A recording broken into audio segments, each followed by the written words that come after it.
En el presente video compartiré con ustedes ejemplos aplicados vinculados al ángulo de elevación y ángulo de depresión. Acompáñenme.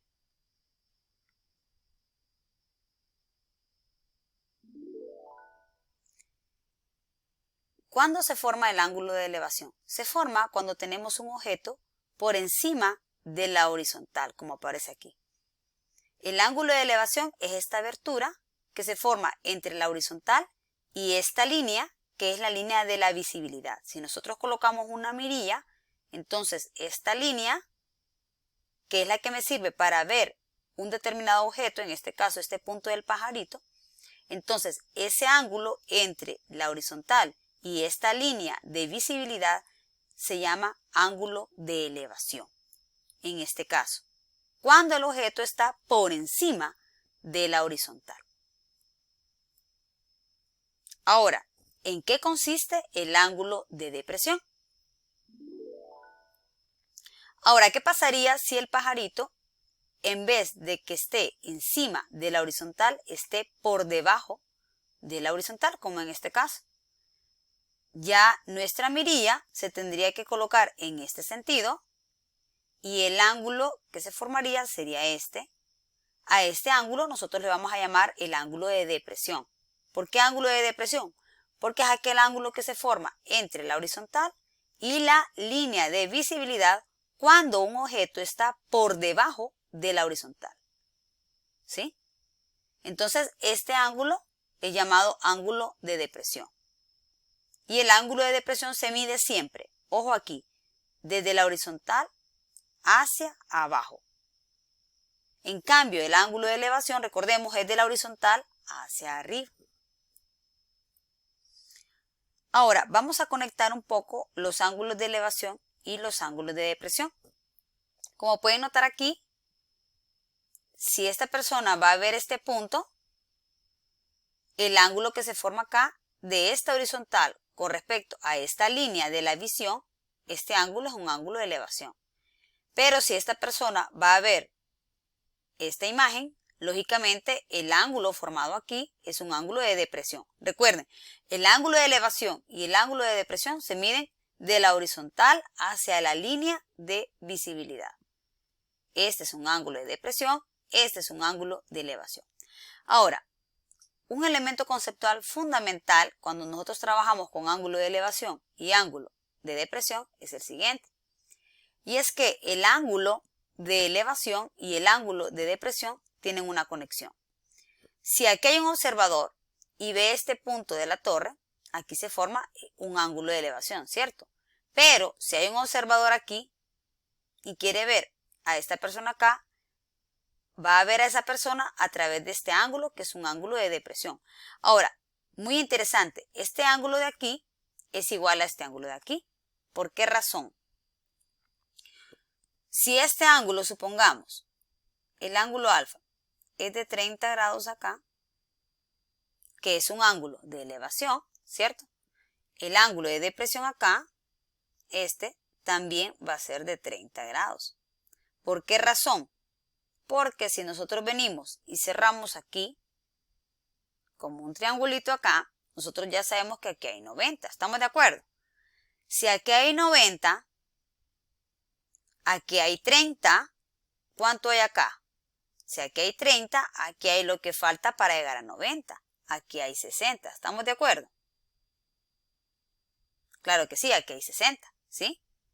60 y 30, 90, que es un ángulo recto, ¿sí? Entonces, si aquí hay 60 y aquí ya sabemos que es un ángulo recto, ¿cuánto hay aquí? Recordemos que la sumatoria de los ángulos en un triángulo es 180.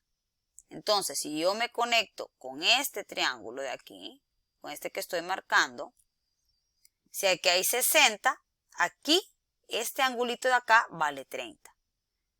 Que este angulito de acá, este de depresión, viene siendo este mismo angulito de acá, ¿cierto? Entonces es muy importante este elemento conceptual. Cuando tenemos un ángulo de elevación acá, este ángulo de elevación acá es igual al ángulo de depresión que hay en el otro extremo, que hay arriba, ¿sí? Ese elemento es muy importante.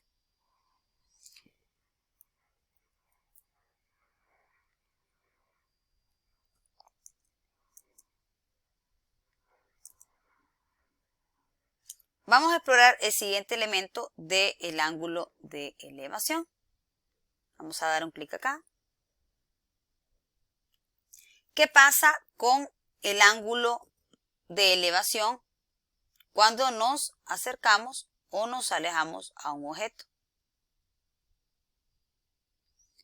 Vamos a habilitar aquí el ángulo y vamos a mover el puntito rojo. ¿Qué pasa cuando nosotros nos acercamos? Como pueden notar, al acercarnos el ángulo de elevación aumenta. Ahora es de 49. Miren, me acerco más, ahora es de 50. Pero si nos alejamos, el ángulo de elevación disminuye. Y aquí pues tenemos un ángulo de depresión. Aquí podemos manipular acá y podemos hacer lo mismo, ¿verdad?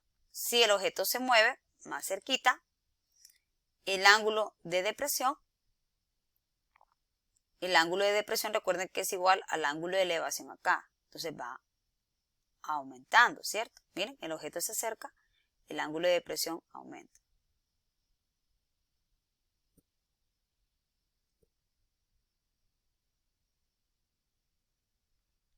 Ahora profundizaremos los pasos para resolver problemas aplicados.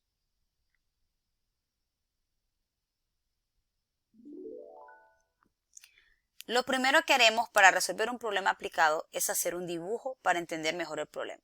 Los problemas aplicados generalmente vienen en palabras, entonces las palabras las vamos a traducir a través de un dibujo, a través de un esquema.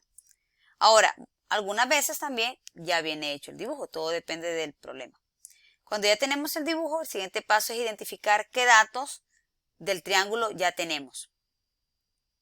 Y los vamos a enfocar en el dibujo, plasmarlos ahí e identificar también cuáles son las incógnitas. Eso es muy importante, identificar los datos y las incógnitas. Posteriormente, vincular esos datos y esas incógnitas con alguna función trigonométrica, de tal manera que con esa función trigonométrica yo pueda encontrar los valores de las incógnitas. Y por último, pues despejar la incógnita. Vamos a resolver esta aplicación en la pizarrita de Zoom. Yo les voy a compartir ahorita el problema en palabras y esto lo vamos a construir en la pizarrita de Zoom. Muy importante es que cada problema aplicado también lo podamos hacer a mini escala, ¿sí? Que lo podamos simular, ¿verdad? Para que esos resultados teóricos contrasten con los resultados prácticos. Dice el problema: desde un punto al nivel del suelo a 5 pies de la base de un árbol, el ángulo de elevación de la cima del árbol es de 57.3. Este es un problema de ángulo de elevación. O sea, el ángulo de elevación hacia la cima del árbol es de 57.3. Y nos dice que la distancia de la base del árbol al punto de observación es de 5 pies. Nos piden calcule la altura del árbol y contraste prácticamente. Bueno, esa parte prácticamente pues ustedes por su cuenta tienen que hacer. Yo voy a compartir entonces ahorita en la pizarra de Zoom cómo lo vamos a resolver. Entonces, nosotros tenemos un árbol y deseamos pues encontrar la altura de ese árbol.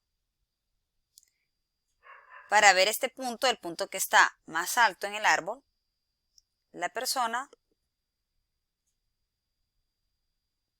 tiene que medir un ángulo aquí, un ángulo de elevación, lógicamente, de 57.3 grados. Para ver ese punto, o sea que la mirilla tiene que inclinarla a ese ángulo de 57.3 para que pueda ver ese punto, el punto más alto del árbol. Y nos dice que la distancia horizontal que hay desde la base del árbol hasta este punto, el punto de observación, esa distancia es de 5 pies.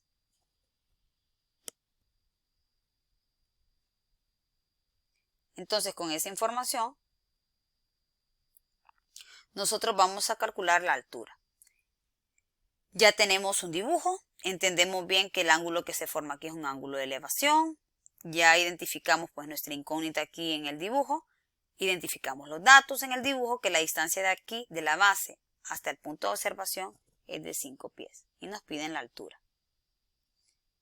Entonces lo primero es encontrar una función trigonométrica que me conecte lo que yo quiero encontrar, que es h, la altura, la distancia de 5 pies y el ángulo. ¿Qué función trigonométrica me relaciona estos tres datos? Pues lógicamente es la función tangente, ¿cierto? Para encontrar h, vamos a aplicar la función tangente del ángulo que me dan, que es 57.3. Tangente del ángulo, tangente es cateto opuesto, que en este caso es h. Si desean, podemos hacer el triangulito por mayor comodidad. Aquí está h. Aquí está el ángulo. Y aquí está 5 pies. 5 pies. Entonces la tangente es cateto opuesto, que es h, entre cateto adyacente, que es 5, la camita del ángulo. Está dividiendo el 5, pasa a multiplicar. Entonces h es igual a 5, multiplicando la tangente de 57.3. Y nos queda que la altura es igual a 5 por la tangente de 57.3, nos genera una altura de 7.8 pies. Ahora, esa altura teórica nosotros la podemos hacer de manera práctica, ¿verdad? Nos damos un ángulo de 57.3, medimos 5 centímetros, de aquí a acá, 5 centímetros, un ángulo de 57.3, trazamos la hipotenusa, luego trazamos la perpendicular, donde se unen, es este vértice, y luego con la reglita medimos la altura. De esa manera lo podemos hacer de manera práctica. Vamos a dejar este video aquí y pues en el siguiente voy a compartir más ejemplos. Gracias por su atención.